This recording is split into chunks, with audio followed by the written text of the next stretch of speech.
నమస్తే, welcome to mega 9 TV. నేను సిరాజ్. స్విట్జర్లాండ్లోని దావోస్లో జరుగుతున్న ప్రతిష్టాత్మక వరల్డ్ ఎకనామిక్ ఫోరం సదస్సులో తెలంగాణ జెండా రెపరెపలాడుతుంది. రాష్ట్రానికి భారీగా పెట్టుబడులు సాధించడమే లక్ష్యంగా వెళ్ళినటువంటి తెలంగాణ బృందంలో ఈసారి ఒక ప్రత్యేకమైనటువంటి ఆకర్షణ చేరింది. ఆయనే megastar Chiranjeevi.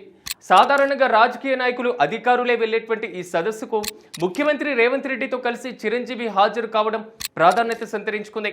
Megastar Chiranjeevi దావోస్లో CM Revanth రెడ్డితో కలిసి వేదిక పంచుకోవడం ఇప్పుడు అంతర్జాతీయంగా చర్చనీయాంశంగా మారింది.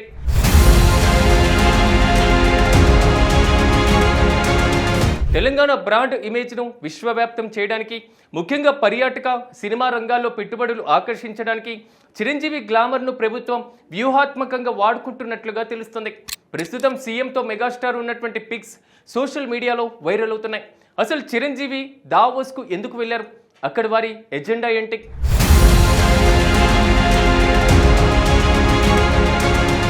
దావోస్ వేదికగా జరుగుతున్న ప్రపంచ ఆర్థిక సదస్సులో తెలంగాణ గళం వినిపించేందుకు ముఖ్యమంత్రి రేవంత్ రెడ్డి బృందం అక్కడికి వెళ్ళింది.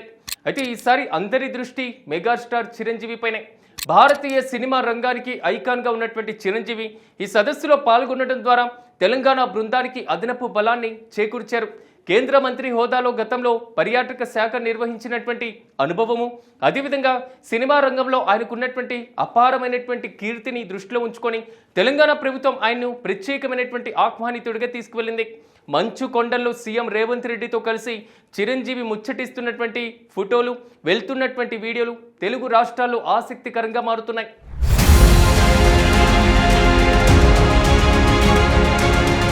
అసలు చిరంజీవి అక్కడ ఏం చేస్తారనేటువంటి సందేహం చాలా మందిలో ఉంది. హైదరాబాద్ను గ్లోబల్ మీడియా అండ్ ఎంటర్టైన్మెంట్స్ హబ్గా మార్చాలన్నది సీఎం రేవంత్ రెడ్డి లక్ష్యంగా తెలుస్తుంది. ఈ క్రమంలో అంతర్జాతీయ నిర్మాణ సంస్థలు, మీడియా దిగ్గజాలను హైదరాబాద్ వైపు ఆకర్షించడంలో చిరంజీవి కీలక పాత్ర పోషిస్తారన్నది ఇక్కడ ఉన్నటువంటి సమాచారం. అయితే తెలంగాణ సినిమా, పర్యాటక రంగాలకు అనధికారికంగా బ్రాండ్ అంబాసిడర్గా ఆయన వ్యవహరిస్తున్నారు. పలువురు సీఈఓలతో జరిగేటువంటి సమావేశాల్లో పాల్గొని హైదరాబాద్లో సినిమా పరిశ్రమకు ఉన్నటువంటి మౌలిక వసతుల గురించి చిరంజీవి వివరిస్తున్నట్లుగా తెలుస్తుంది.